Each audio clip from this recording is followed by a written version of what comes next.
today's guest is Albert Bou Fadel. He's the Chief Executive Officer at SmartBarrel. All right, so Albert, thank you for coming on the show. No, thank you for having me. Yeah, no, I love when we can get entrepreneurs on, but you've have you know varying backgrounds. I'm looking at here is you had a bunch of co-foundings and stuff like that early on. Like as a child, were you kind of entrepreneurial minded? I mean, probably at the time I didn't know I was, because that's probably what felt like the statu quo is. And then in hindsight, later on, I realized that probably I was very much entrepreneurial minded. Yeah, So that's a big yes for sure. yeah, for sure. And tell me about some of the early days on your sort of kick at the can at entrepreneurship.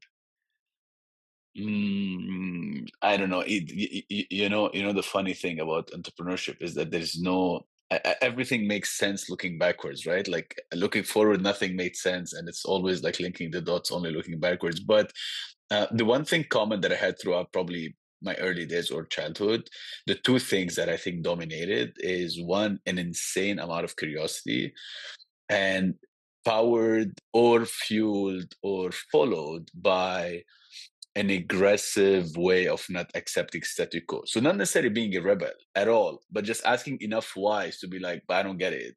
There must be a better way. And this has been since I'm a kid. I probably drove my parents crazy for sure. But also I was brought up in an entrepreneurial house. So it's probably like chicken and egg kind of situation.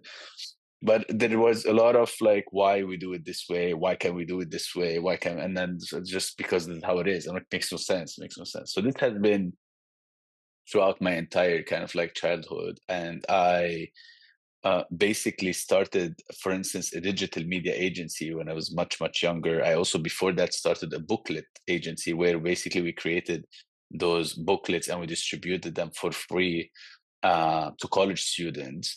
And it was like a 5 subject notebook, and every subject had this. Usually they used to come in a different color, but in that case, we decided to use each one of those subjects to basically create a bidding process for one of 5 categories of consumer goods that go after college students. So banking, cars, insurance, da da da. Those have a huge need of getting into this kind of like college student to capture them for life.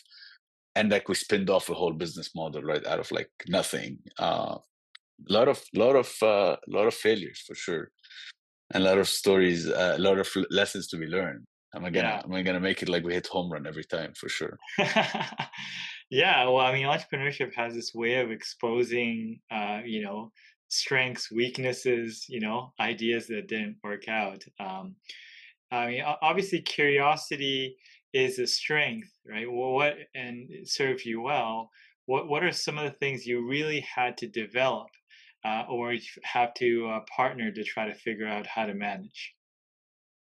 Uh, Amazing question. I think what I had to really maybe build or develop, but also maybe needed to have, because I've seen other people struggle with it, and I didn't have to as much. So I have to really make this very clear, because of tapping myself on the shoulder all the time, is some way of having a healthy relationship with risk, Mm, right? So this I think has been one of the biggest differentiators when I'm speaking to many different people who don't necessarily dive into, because it's not just curiosity, it's not knowledge, it's not IQ, it's not EQ. Those all are phenomenal contributors down the road, but the biggest blocker as first step, right? Like before you dive into all those, there's a whole like risk appetite that some people just their stomach can't handle, and other people like me who are like probably on the spectrum of being deranged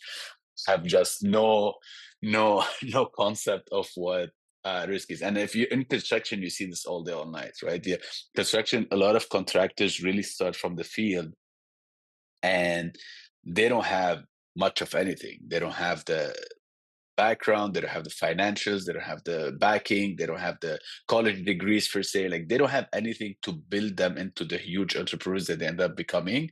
But the step one that they've had is really like a very, very high tolerance to risk. Like they couldn't care less. They'll go bankrupt and so what? And then you see them trying so many times and then they earn the experience and they earn the knowledge, then they develop their people scale and HQ and EQ and whatnot, and they end up running couple $100 million even construction companies. But if you trace it back to the first leap, you see that those people really like have they're very desensitized to like extreme risk, you know? Yeah. So explain to me what healthy relationship with risk means to you. Healthy relationship with risk is, is probably not financially healthy, but healthy in the sense where you're not on a daily basis trying to run a risk registry of how everything can go bad and how you're going to survive it. So it's not a financial health decision. You should accept the fact that this is a very high risk and you might very quickly go back to zero, and you're okay with it. And now you just have to put 98% of your mental capacity into this 0.3% and make this work, right? I know odds are against me and I know I have slim chance of making it, but my entire mental capacity is focused on that 1% chance and growing it by the day versus having to every day combat this continuous like, oh, this is risky and this is risky and this is risky. Because I see a lot of people approach entrepreneurship from like a risk registry standpoint. So basically what they're saying is they're always vetting the next step on the least risky one. This is very unhealthy. You're always dealing between risky and riskier versus the other people who are really always looking at, you know what, everything is risky. I can really go bankrupt by next Monday. But now this is what I control. This is the 1% I'm going to go after. I'm just going to keep focusing on it. And then slowly they start increasing their chances, literally day by day. Okay. This is So what I you, mean you by have it. a pool of risky ideas. How do you prioritize the risky ideas? Amazing question. I think depending on the business and where you're at in the business and the team size and the funding and that like the thought process changes. But if the way I would go about it is it's a very basic model where you list them and you say um, output versus input, meaning how much is this going to consume in my output and then how much is going to affect the output. And if it's a low input, high output, this is what you run after first. This is very easy, right? If I can do this much effort and control this much output and revenue and customers and sales, then this floats on top. And all the way at the bottom, you have the high input and risk output. And the output is the risk factor, right? Because you might think that, you know what, if I travel to this trade show and spend $10,000, I'm going to get 100 clients. Yeah. Well, this is the risk assumption. But if there's another lower input demanding task that doesn't require me to travel, doesn't require to spend $10,000, doesn't require me to have a team that also can potentially give me 100 clients, then this one is what I'm gonna pursue first. It's a Yeah. very basic kind of model. We start like shuffling things around. Sure, for sure. And you mentioned, risky can go to zero, but you know that entrepreneurship can go below zero, right? So is that a consideration for you? Because I think for entrepreneurship, if a zero is the worst that can happen, that's a pretty good bet in many situations, right? You can go negative. That's also a risk as well. How do you think of that? Yeah, well, obviously the way I worded it tells you so much about the personality, right? I think the fact that I decided that zero is the worst case scenario, knowing very well that I've been in the negative so many times, it's a way of like seeing how much you really need to be focused on the. It's very easy. Like if you put the numbers down, it makes no sense to nobody to be an entrepreneur, right? Like financially makes no sense, lifestyle makes no sense, energy makes no sense.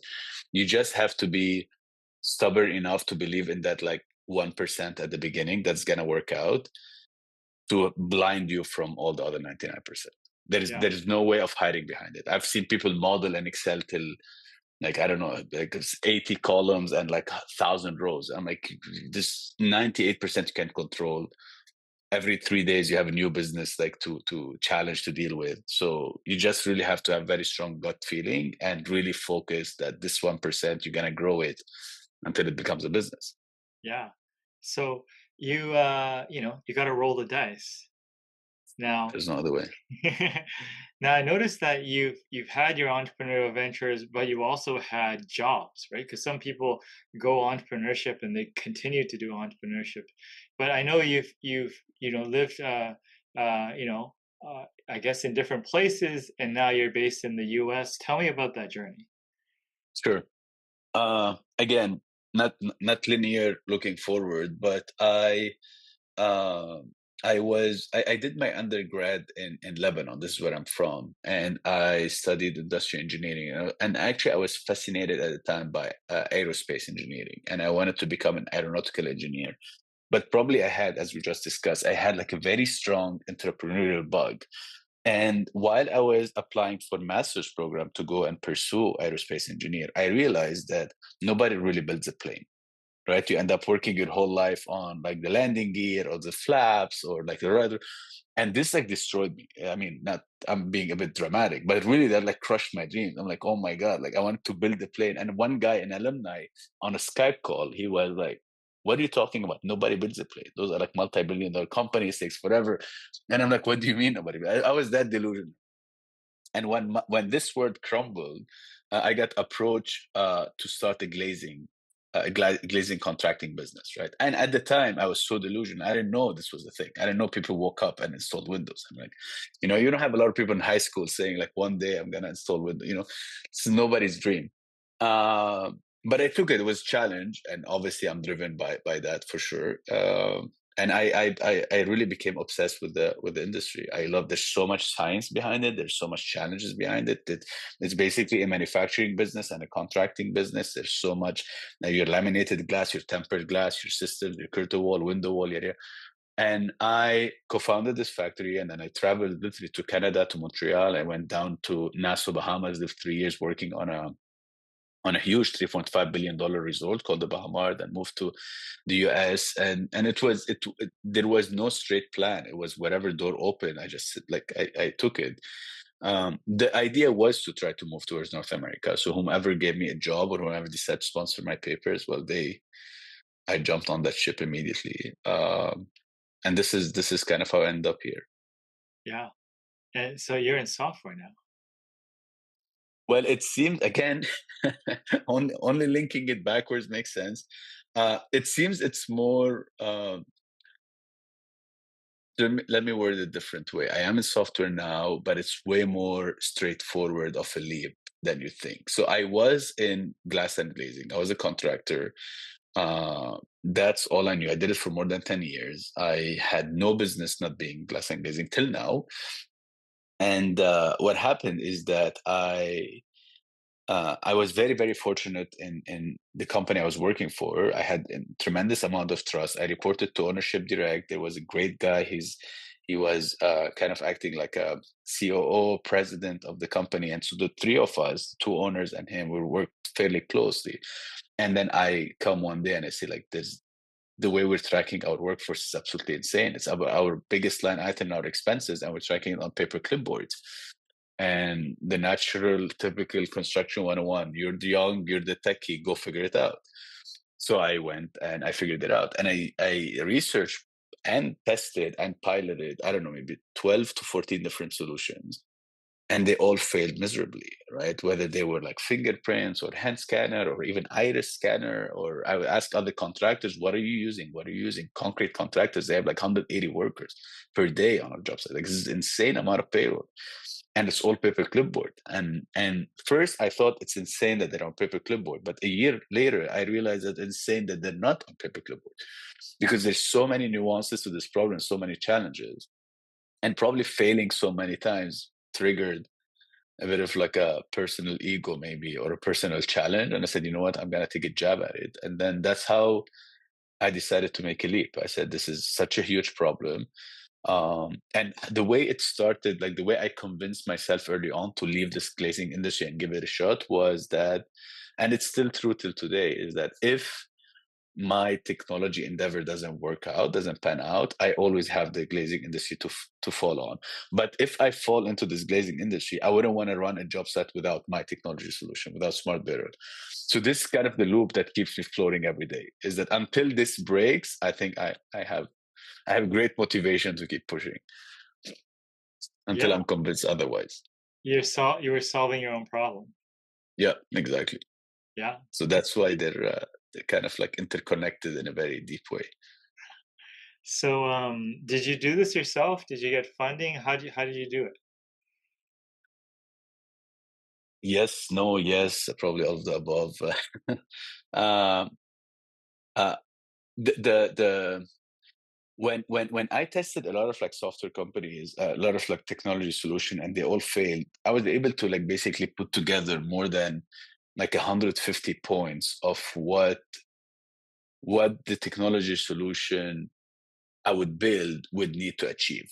And by adding all those conditions, and they take into consideration the demographics that we deal with, they take into consideration the environment that we deal with, they take the different types of workers, the union, the temp agency, my W-2 employees, the weather, the snow, the rain, the dust, the whole just physical environment. There's no wall, there's no power, there's no generator.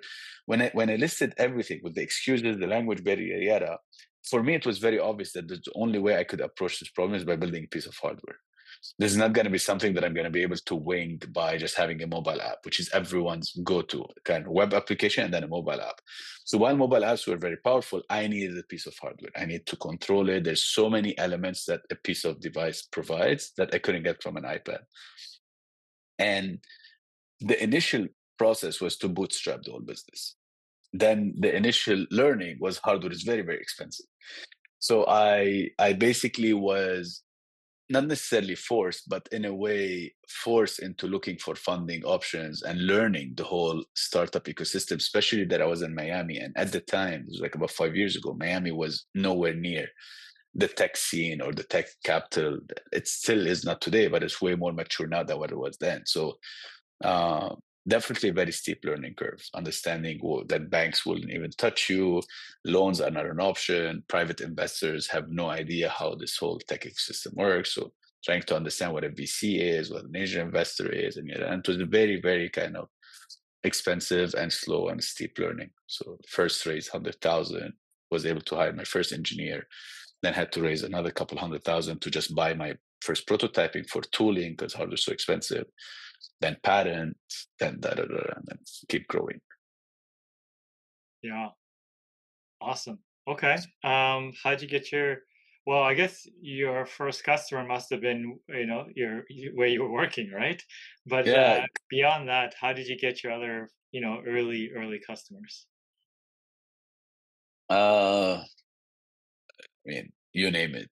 Cold calling, emailing, referrals, calling people to call you people. The good thing that we had is because we're physically on site and we have a physical hardware, you always have exposure to a few other people, right? Just by pure curiosity. Why is there an orange box on your site? So people come, they read the logo, they call you. The first version, I purposely didn't want to have a logo because I was so scared. I didn't know. I don't know if I wanted my brand out there yet. Like I have no feedback, I have nothing. So we had them with no logo on purpose. But then later on, we obviously they become kind of our mini uh, sales promoters. They're sitting on job sites, and people are curious. What is this magnetic orange box sitting on side of container? So let me Google it. And you have two reactions. You have the reaction where someone looks it up and says, I hope my company never hears about this. And you have other people who are like, oh, this is exactly what I need. Let me call them. It's Yeah. like So mixed what's the feeling. difference between the reaction, just the person or the roles they're in? Who's the person that will see it and want it right away? Who's the person that doesn't want it? Fair, and it's controversial, so I don't want to open a kind of forum here. But I don't think it's position. I think it's like persona, right? I think people overall don't like control. And when you're starting from like a Wild West paper self-proclaimed hours to any kind of control, it seems like there's a lot of constraint. And who would want constraint? It's even more problematic when someone has been like playing the system for a while, because it's very, very, very easy to play the system, and it's very, very hard to like be caught. So anything really, like anything you introduce will like tighten this kind of like looseliness by a factor of like 10, if not more. So there's a lot of reactions where people just see it as like too much control, especially when they realize very quickly how much bulletproof and excuse free and fraud free the solution is, because it's so intuitive. Like within 30 seconds you realize it. People are always like okay, this is going to be a game changer if you use it. But some people are so burnt from either like not getting their pay on time or having to rely on their foreman to put the times, or of seeing a lot of like uneven workplace, that they're like, you know what, I really love this, I want it. Some others who are more on the like, I've been playing the system, they're like, no, I hope this never comes. So, Yeah. So this level of detail and tracking just basically allows a higher level accountability of who's doing what. yeah, 100%. That's it's So like a very easy way to promote a very like transparent, accountable, kind of like leveling the field system. got it. So anyone that's a highly accountable individual, maybe that is responsible for some of the stuff would be your candidate. Yeah, I mean, you don't need to be highly accountable. Anyone who has like honest and loves even the slightest level of accountability adores this, right? Because it puts everyone on the same level field, right? So if I have a good relationship with Tats and Tats my foreman, well, he can make my life way better than Jimmy, and then you dislike Jimmy, right? So like Jimmy is always, even though we're on the same level, like Jimmy doesn't necessarily need to be tracked or wants to be tracked, but at least he wants like something where Tats is not his gatekeeper of his information, right? He doesn't have to be stay nice to Tats because Tats is now a foreman and he controls his hours and his expenses and reimbursement. Just, and by all means, Tats is nowhere near qualified to be HR. He's not a manager, like that. He's just like a worker with a bit more power. So uh, there's a lot of like unfair dynamics that are introduced by just lack of like a process or a system that just streamlined the whole thing. Got it. What's your footprint? What's your future vision with what you're doing? I think the the future vision for what we're trying to do is basically uh, innovate continuously and never fall under the trap of digitizing. So this is nerd talking now, but there's a very small thin line because the construction industry is so outdated and on paper.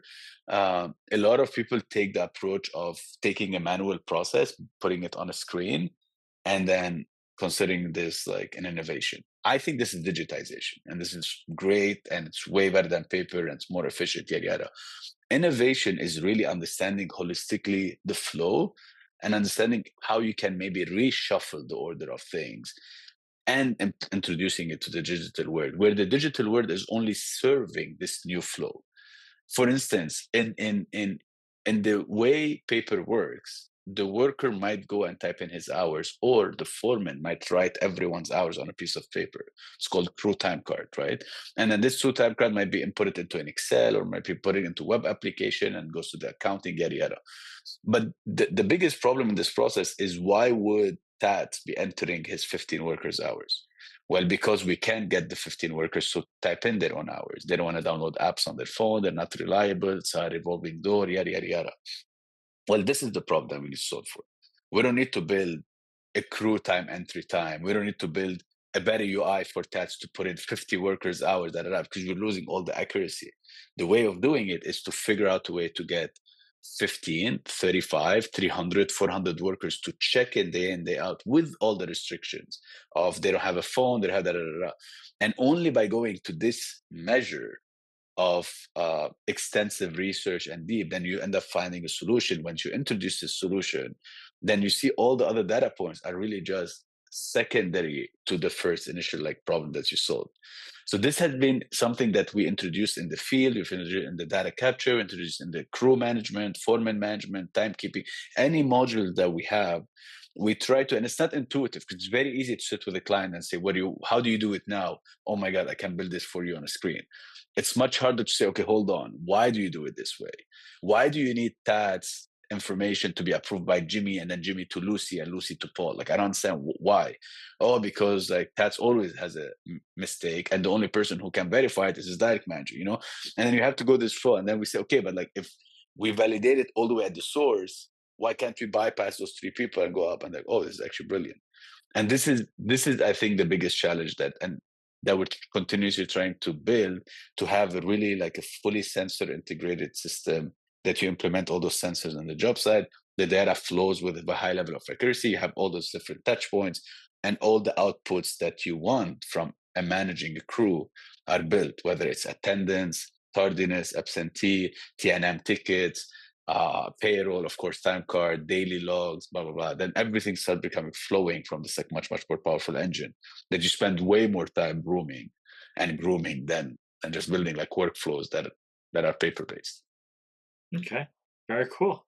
Um, is there anything that I have not asked you but you want to share? Um, no, I think I mean there's 1,001 learnings per day that you go through to. So I don't think we can cover entrepreneurial learnings in minutes. I think it's very very extensive. Um, the only thing that I can say from the years of learning is that it's a never ending journey. There is no I early in my early days I used to always believe that next year will be better. Next year, like I'll hire more people. It'll be calmer. I'll do this, be calmer. But if you're really a hungry individual and like aspire for growth, your problems just get bigger. Your aspirations become bigger. Your goals become bigger. Your challenges become bigger, and everything is like exponential. And you just have to accept it. Like you have to really enjoy it. Again, goes back to like tying the whole thing. Is you really have to have an appetite for it and really enjoy it because it doesn't get easier. It just gets more fun if you know how to accept it.